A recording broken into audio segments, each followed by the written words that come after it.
2019 के सबसे बड़े दंगल का अखाड़ा सज चुका है। दुनिया के सबसे बड़े लोकतंत्र का सबसे बड़ा चुनाव होने जा रहा है। उंगली पर लगी स्याही से देश की किस्मत की इबारत लिखने का वक्त आ गया है। जनता को एक छोटा सा बटन दबाकर बहुत बड़ा फैसला करना है। फैसला सरकार बनाने का, देश की नई हुकूमत चुनने का। देश के दूसरे राज्यों की तरह छत्तीसगढ़ भी चुनाव के रंग में रंग चुका है। छत्तीसगढ़ में इस बार चुनावी समीकरण कुछ अलग है। वक्त बदल चुका है, कैलेंडर की तारीख बदल चुकी है और छत्तीसगढ़ का चुनावी मिजाज भी। कल तक जहां बीजेपी अजयी थी, वहां आज हालात बदल चुके हैं। 2018 में हुए विधानसभा चुनाव के बाद बीजेपी को मिली हार ने उसकी तरफ बह रही हवा का रुख मोड़ सा दिया।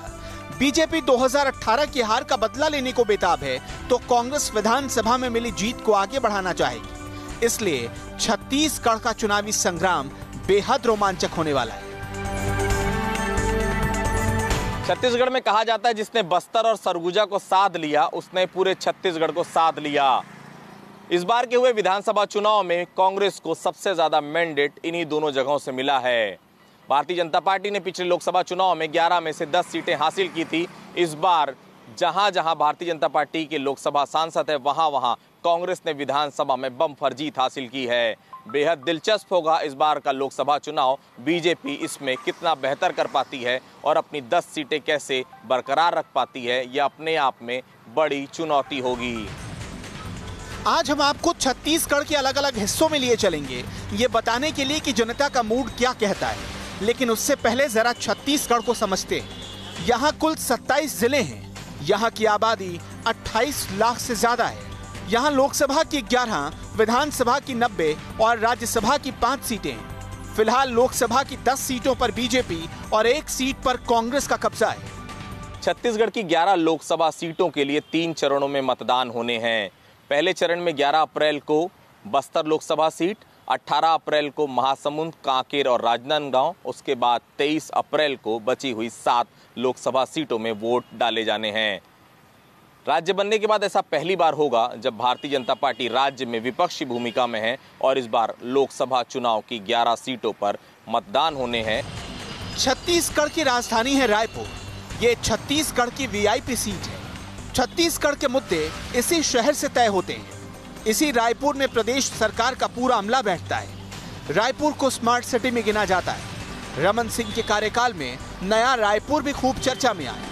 रायपुर छत्तीसगढ़ की राजधानी के साथ सबसे बड़ा शहर भी है। इसे भारत का धान का कटोरा भी कहा जाता है। रायपुर शहर ऐतिहासिक और पुरातात्विक दृष्टि से भी महत्वपूर्ण है। रायपुर लंबे वक्त तक है राजाओं की राजधानी रहा।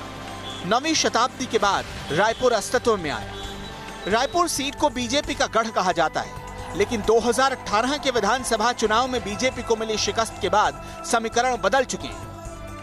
2014 में रायपुर लोकसभा सीट पर बीजेपी की जीत हुई। 2004 और 2009 में भी इस सीट पर बीजेपी का ही कब्जा रहा। रायपुर लोकसभा की 9 विधानसभा सीटें हैं। रायपुर से वर्तमान सीएम भूपेश बघेल भी चुनाव हार चुके हैं। रायपुर लोकसभा सीट शुरू से ही काफी ज्यादा चर्चित रही है। यहाँ से कांग्रेस के वरिष्ठ नेता विद्याचरण शुक्ल, पूर्व मुख्यमंत्री श्यामाचरण शुक्ल, सत्यनारायण शर्मा और खुद सूबे के मुख्यमंत्री भूपेश बघेल भी रायपुर लोकसभा सीट हार चुके हैं। कांग्रेस के लिए रायपुर को जीतना एक बड़ी चुनौती है, तो बीजेपी के लिए सीट को बचाए रखना साख का सवाल है। स्पष्ट है, नरेंद्र मोदी नहीं तो कौन? इस देश को कौन सुरक्षित रख सकता है? सामने कोई नेता नहीं है, सेनापति तैयार है। एक एक व्यवसायी, एक एक व्यापारी त्रस्त हो गया नोटबंदी और जीएसटी के चलते। 400 बार जिस जीएसटी के नियमों को बदलने की आवश्यकता पड़ गई, रोजगार के अवसरों की नितांत कमी पड़ गई। राजनीतिक दावों के बीच जनता अपना फैसला सुनाने की तैयारी कर चुकी है। रायपुर के लोगों का मूड देखकर लगता है कि जनता इस बार मुद्दों पर वोट करने की तैयारी में। देखिए, सरकार कोई भी आए, वो जात पात के भेदभाव रख के अपने वोट बैंक ना बढ़ाएं। केंद्र में हम मोदी जी की सरकार चाहते हैं, क्योंकि उसने जो भी स्कीमें लागू की है, जैसे गैस कनेक्शन है और भी मजदूर वर्ग के लिए जो भी स्कीमें लागू की है, मोदी जी को ही देंगे हम वोट अपना। कारण उनकी जो नीतियां हैं बहुत अच्छी है। बीजेपी सरकार को चुनेंगे। बिजली चुनेंगे कि उसका कार्यकाल बहुत अच्छा है, उसका काम बहुत अच्छा है। फायदा ये हुआ कि भारत देश की अस्मिता, मान सम्मान को उन्होंने पूरे वर्ल्ड में बढ़ाया है मोदी जी की, क्योंकि उनका जो अप्रोच है टुवर्ड्स द नेशन वो बहुत ही पॉजिटिव है। कुल मिलाकर रायपुर का मुकाबला इस बार रोमांचक होने वाला है। यहाँ तीसरे चरण में 23 अप्रैल को चुनाव होना है। छत्तीसगढ़ जीतने के लिए जरूरी है बस्तर और सरगुजा में फतह हासिल करना। सरगुजा लोकसभा सीट अनुसूचित जनजाति वर्ग के लिए आरक्षित है। 8 विधानसभाओं वाले इस लोकसभा में विधानसभा में 8 की 8 सीटें कांग्रेस को जिताकर यहाँ की जनता ने दी थी और जनता का यह कहना था कि हम विधायक नहीं मुख्यमंत्री जिताकर दे रहे हैं। ये टीएस सिंहदेव का गढ़ माना जाता है। खैर, जनता की मांग पूरी नहीं हुई, हो सकता है लोकसभा चुनाव में कांग्रेस को नुकसान उठाना पड़ जाए। सरगुजा लोकसभा सीट के चुनावी इतिहास पर नजर डालें तो यहाँ एक लंबे अरसे तक कांग्रेस का परचम लहराता रहा। सरगुजा में हर बार बीजेपी उम्मीदवार के चेहरे को बदलती गई और उसे जीत मिलती गई। सियासी रणभेरी बचने के साथ सूरमा भी पूरी तैयारी में। यहाँ बीजेपी और कांग्रेस में मुकाबला रहा। इस बार बीजेपी मोदी सरकार के 5 सालों के कामकाज को आधार बनाकर वोट मांगेगी तो कांग्रेस उसकी खामियां गिनाकर, और जनता भी तैयार है नेताओं के वादे को कसौटी पर तौलकर वोट करने की खातिर। जैसे उज्ज्वला योजना हो गया, उसमें गरीब लोगों को गैस चूल्हा वितरण किया गया, गैस का कनेक्शन दिया गया। इसके अलावा आयुष्मान योजना के तहत 5 लाख रुपए का इलाज संभव हो सका गरीबों के लिए। यहाँ पर राज्य सरकार को देखें तो लंबे चौड़े वादे करके 15 साल भाजपा को हटाने के बाद वो सत्ता में आए। नरवा गरवा घुरवा बारी का उन्होंने नारा दिया और आज गोठान खाली करा रहे हैं जिसमें गाँव के ग्रामीणों का कब्जा था। विधानसभा चुनाव में सरगुजा की सभी विधानसभा सीटों को जीतकर कांग्रेस ने दबदबा कायम किया था। जाहिर तौर पर बीजेपी लोकसभा चुनाव में इसका हिसाब बराबर करना चाहेगी। मोदी जी इस देश के प्रधानमंत्री बनने वाले हैं, उसके कई कारण हैं। अगर हम राष्ट्रीय परिप्रेक्ष्य में देखें तो पूरे भारत का मान पूरी दुनिया में बढ़ाया है प्रधानमंत्री जी ने। सर्जिकल स्ट्राइक का बहुत ही असर पड़ेगा। सरगुजा के बाद छत्तीसगढ़ की एक और महत्वपूर्ण सीट है बस्तर की। छत्तीसगढ़ का एक छोटा सा शहर जो कभी बीजेपी का गढ़ रहा करता था। अनुसूचित जनजाति वर्ग के लिए आरक्षित है। 8 विधानसभाओं वाली इस लोकसभा में फिलहाल 7 कांग्रेस के पक्ष में हैं। बस्तर लगातार बीजेपी के पक्ष में रहा है। इस बार कांग्रेस को उम्मीद है कि यहां से कांग्रेस का सांसद चुनकर आएगा। फिलहाल नक्सलवाद, इसके अलावा पत्थलगड़ी और जल जंगल जमीन की लड़ाई के चलते कांग्रेसियों को विश्वास है कि भारतीय जनता पार्टी के खिलाफ मतदान विधानसभा में हुआ था। इस बार जीत लोकसभा में भी कांग्रेस की ही होगी। 1988 से 2014 तक लगातार 6 लोकसभा चुनावों में बीजेपी जीत हासिल करती रही, लेकिन 2018 के विधानसभा चुनाव के नतीजे ने बीजेपी की चिंता बढ़ा दी। आगे बढ़ने से पहले आपको छत्तीसगढ़ के चुनावी अंकगणित के बारे में दिलचस्प बातें बताते चले। इस राज्य में बीजेपी और कांग्रेस के अलावा किसी और पार्टी को लोकसभा चुनाव में अब तक एक भी सीट नहीं मिली और न ही आज तक कोई निर्दलीय सांसद चुना गया। 2004 लोकसभा चुनाव के बाद एक ही तरह के नतीजे रहे। 3 लोकसभा चुनाव में रिजल्ट 10-1 ही आया, यानी बीजेपी के खाते में 10 सीट और कांग्रेस को 1 सीट। छत्तीसगढ़ की 11 लोकसभा सीटों में से 4 अनुसूचित जनजाति और 1 अनुसूचित जाति के लिए आरक्षित है। जाहिर है छत्तीसगढ़ में आदिवासी समाज एक बड़ा वोट बैंक है, इसलिए कांग्रेस और बीजेपी दोनों पार्टियां आदिवासियों को लुभाने में लगी हैं। छत्तीसगढ़ बनने के बाद से कांग्रेस आदिवासी इलाकों में अपनी पैठ नहीं बना पाई।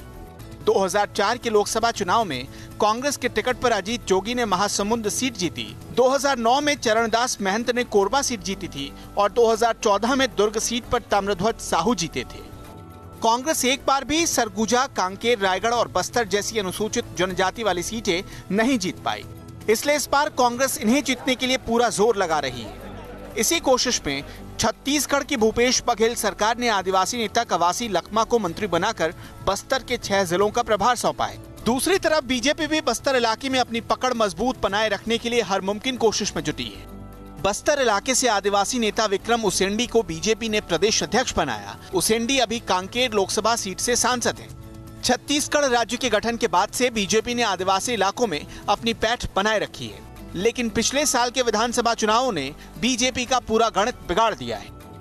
2018 विधानसभा चुनाव के वोटों के शेयर के हिसाब से छत्तीसगढ़ में बीजेपी सिर्फ बिलासपुर लोकसभा सीट पर ही आगे है। बाकी 10 सीटों पर 50,000 से 2.5 लाख वोट कम हो गए। बीजेपी का सबसे खराब हाल कांकेर, रायगढ़ और सरगुजा जैसे आदिवासी इलाकों में नजर आया। इन इलाकों में बीजेपी कांग्रेस से 2 लाख वोट पीछे है, जबकि 4 सीटों पर 1 लाख से ज्यादा वोट कांग्रेस के खाते में गए। बिलासपुर में बीजेपी साल 1996 से लगातार जीतती आ रही है। अभी लखन लाल साहू बिलासपुर से बीजेपी के सांसद हैं। साहू को भरोसा है कि मोदी सरकार के काम के दम पर इस बार भी वो इतिहास दोहराएंगे। विधानसभा चुनाव में निश्चित रूप से भारतीय जनता पार्टी को हार मिली है, लेकिन लोकसभा का चुनाव का मुद्दा अलग होता है। देश की सुरक्षा और देश के विकास और देश के नेतृत्व करने वाले जो व्यक्तित्व हैं उनको आंकलन किया जाता है। और आज 5 साल में निश्चित रूप से नरेंद्र मोदी जी के नेतृत्व में जो हमारी सरकार चली है भारतीय जनता पार्टी की, इससे लोगों को ये एहसास हो गया, विश्वास हो गया और उन सबको ये महसूस हुआ कि आने वाले समय में भी नरेंद्र मोदी जी ही इस देश को आगे बढ़ा सकते हैं। इस देश की सुरक्षा और विकास उसके हाथ में हो सकता है। सांसद जी को जीत का भरोसा है, लेकिन जीत और हार तय करना जनता के हाथ में है। हमने बिलासपुर के लोगों से उनका राजनीतिक रुझान पूछा। हम तो चाहते भैया आए हमारा वही मोदी सरकार आए केंद्र में, सांसद कोई भी रहे हमसे कोई फर्क नहीं पड़ा, पर केंद्र में वही आना चाहिए, इसमें 2 मत नहीं, मोदी आना चाहिए। चुनाव होना जैसे एक खेल हो गया है, परंतु पहली बार आया है जो प्रधानमंत्री नरेंद्र मोदी, प्रधानमंत्री ऐसा ही होना चाहिए, ये जो देश की रक्षा कर सके, देश की शान बढ़ा सके। यहाँ के जो संसद हैं आज तक हमको पहचानते नहीं, 5 साल हो गए। कहाँ ना वो हमको जानते ना हम उनको जानते, और ना कोई काम उन्होंने किया जो कि उनका नाम आए यहाँ। उनकी जगह कोई दूसरा है जो काम करने वाला हो। ऐसा सांसद हो जो न तो जातिवाद का व्यवस्था करे, बल्कि यहाँ के पिछड़े हुए इलाके की शिक्षा की व्यवस्था करवाए, नौकरी की व्यवस्था करवाए। और झूठे सरकार से मैं बिल्कुल नफरत करता हूँ, क्योंकि झूठ इतनी फैलाई जाती है जिसके बल पर सत्ता में आने के बाद ये करते कुछ नहीं, जनता का शोषण करते हैं। और केवल मुद्दों पर काम करने वाली सरकार की आवश्यकता है। आज देश में जो है एक पार्टी का राज होता है, तो सांसद कोई भी रहे पर होना चाहिए नरेंद्र मोदी का सांसद। पूरे 11 सीटों पे छत्तीसगढ़ के नरेंद्र मोदी ही लड़ रहा है और नरेंद्र मोदी ही जीतेगा 11 सीटों पे। नरेंद्र मोदी ही सांसद है हमारा, कोई भी सांसद बने, हमारा सांसद नरेंद्र मोदी। तो चुनाव में मेन मुद्दे रहेगा जो मोदी जी ने पिछले चुनाव में जो जनता से वादे किए थे, उस वादों को इनके द्वारा जो पूरा नहीं किया गया। सांसद में भाजपा का ही आना चाहिए, क्योंकि नरेंद्र मोदी अभी अच्छा कर रहे हैं, जो भी कर रहे हैं अभी तक के जो भी उनकी कार्यवाही हमने देखा है, तो शहर और देश के हिसाब से वो नरेंद्र मोदी को आना चाहिए। 4 महीने पहले हुए विधानसभा चुनाव में जीत के बाद सरकार बनाने वाली कांग्रेस भी बस्तर में इस बार कॉन्फिडेंट है। कांग्रेस नेताओं का दावा है कि बिलासपुर समेत सभी 11 सीट उन्हें मिलेंगी। और जो वादे हम लोगों ने कल के हमने चुनाव में लड़ा था, उस वादे को पूरा किया है जी। तो जनता पर विश्वास आ गया है कि जो भी वादे हम करेंगे, जो भी हम बातें उनको बोलेंगे, उस वादों को हम पूरा करेंगे। तो इसमें एक सच्चाई जो जनता के सामने गई है, उसके तहत हमें पूरी उम्मीद है कि पूरी 11 सीट छत्तीसगढ़ की जो जनता है लोकसभा में हमको देगी। बिलासपुर से लगी कोरबा लोकसभा सीट से अभी बीजेपी के बंशीलाल महतो सांसद हैं, लेकिन 2009 में ये एकमात्र सीट थी जो कांग्रेस को मिली। चरणदास महंत यहां से सांसद बने थे। विधानसभा चुनाव का वोट प्रतिशत एक बार फिर यहां कांग्रेस की मजबूती दिखाता है। हमने कोरबा पहुंचकर कांग्रेस और बीजेपी नेताओं से बात की। देश में जितने भी 130 करोड़ लोग हैं, उनका अटूट विश्वास है कि एक साहसिक और एक निडर और एक ईमानदार व्यक्ति को प्रधानमंत्री बनाया था, फिर से जनता उनको प्रधानमंत्री बनाना चाहती है। भारतीय जनता पार्टी की, खासकर मोदी जी की करारी हार होने जा रही है, और जो देश में सभी का ध्यान और सभी के विकास के साथ काम कर रहे राहुल जी, उनकी निश्चित तौर पर केंद्र में कांग्रेस की सरकार बनेगी। नरेंद्र मोदी जी सिर्फ जुमले बना के, लोगों को भरमा के और सत्ता हासिल किए और जनहित में कोई काम नहीं किया। छत्तीसगढ़ बनने के बाद पहली बार ऐसा हो रहा है कि राज्य में कांग्रेस की सरकार के शासनकाल में लोकसभा चुनाव हो रहे हैं। राज्य में भूपेश बघेल की सरकार ने आते ही किसानों की 10,000 करोड़ की कर्ज माफी का वायदा निभाया। साथ ही धान का समर्थन मूल्य 2,500 रुपए करने का वादा भी पूरा किया। कांग्रेस इन वादों के दम पर छत्तीसगढ़ फतह करना चाहती है। दूसरी तरफ बीजेपी भी पीएम मोदी के चेहरे और उनकी उपलब्धियों के दम पर विधानसभा चुनाव में मिली हार से उभरकर एक बार फिर 2014 दोहराने की कोशिश में लगी है। छत्तीसगढ़ में तीसरा फैक्टर है अजित जोगी की जनता कांग्रेस छत्तीसगढ़, जिसने विधानसभा चुनाव में बीएसपी के साथ गठबंधन कर 7 सीटें जीती थी। छत्तीसगढ़ में 11, 18 और 23 अप्रैल को 3 चरणों में वोटिंग होगी, जिसमें जनता अपना फैसला सुनाएगी। Team news nation.